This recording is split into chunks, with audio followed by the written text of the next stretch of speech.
दुनिया के कई देशों पर फिर से कहर बरपा रहा कोरोना, भारत में तोड़ रहा दम, जाने क्या कहते हैं आंकड़े।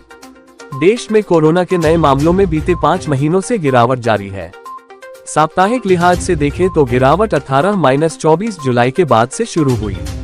तब देश में 1.36 लाख नए मामले दर्ज किए गए थे। चीन सहित दुनिया के तमाम देशों में कोरोना फिर से कहर बनकर टूट रहा है। नवंबर की शुरुआत से वैश्विक स्तर पर कोरोना के मामलों में एकाएक उछाल आया है। अस्पताल मरीजों से भरे हुए हैं और मृतकों की संख्या फिर से रिकॉर्ड तोड़ रही है। वहीं दूसरी तरफ भारत में कोरोना के मामलों में गिरावट जारी है। कोविड-19 दुनिया के कई देशों पर फिर से कहर बरपा रहा कोरोना, भारत में तोड़ रहा दम, जाने क्या कहते हैं आंकड़े। देश में कोरोना के नए मामलों में बीते 5 महीनों से गिरावट जारी है। साप्ताहिक लिहाज से देखें तो गिरावट 18-24 जुलाई के बाद से शुरू हुई। तब देश में 1.36 लाख नए मामले दर्ज किए गए थे। चीन सहित दुनिया के तमाम देशों में कोरोना फिर से कहर बनकर टूट रहा है।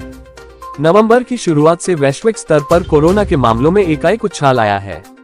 अस्पताल मरीजों से भरे हुए हैं और मृतकों की संख्या फिर से रिकॉर्ड तोड़ रही है। वहीं दूसरी तरफ भारत में कोरोना के मामलों में गिरावट जारी है। रविवार को खत्म हुए सप्ताह में देश में कोरोना के कारण सिर्फ 12 मौतें दर्ज की गई हैं। वहीं पिछले 3 दिनों से एक भी मौत का मामला सामने नहीं आया है। मार्च 2020 के बाद दैनिक मृत्यु के मामले में यह सबसे कम है। वहीं बीते सप्ताह में कोरोना के 1103 नए मामले दर्ज किए गए हैं। यह पहले लॉकडाउन 23-29 मार्च 2020 के बाद से सबसे कम है। उस सप्ताह 736 नए मामलों का पता चला था, जिसके बाद अगले सप्ताह यह आंकड़ा बढ़कर 3154 पहुंच गया था। आंकड़ों के मुताबिक बीता हुआ सप्ताह दिसंबर 12-18 में पिछले 7 दिनों में कोरोना के मामलों में 19% की गिरावट देखी गई है। 5 महीनों से भारत में गिरावट जारी। देश में कोरोना के नए मामलों में बीते 5 महीनों से गिरावट जारी है। साप्ताहिक लिहाज से देखें तो गिरावट 18-24 जुलाई के बाद से शुरू हुई। तब देश में 1.36 लाख नए मामले दर्ज किए गए थे। उसके बाद से सभी सप्ताह में मामलों में गिरावट दर्ज की जाती रही। मार्च 2020 16 से 22 मार्च के बाद से बीते सप्ताह हुई 12 मौतें भी सबसे कम थीं। यूरोप सहित कई देशों में कोरोना में भारी उछाल।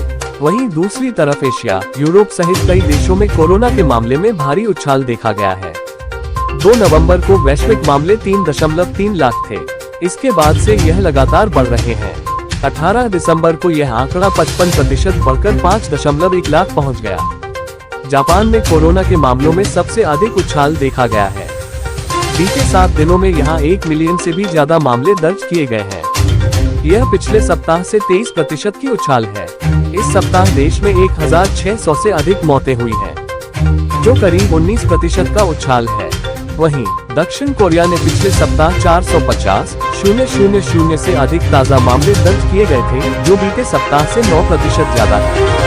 इसके अलावा ब्राजील, जर्मनी में भी मामले बढ़ रहे हैं। हांगकांग और ताइवान जैसे देशों में 1 लाख नए मामलों की सूचना मिली है।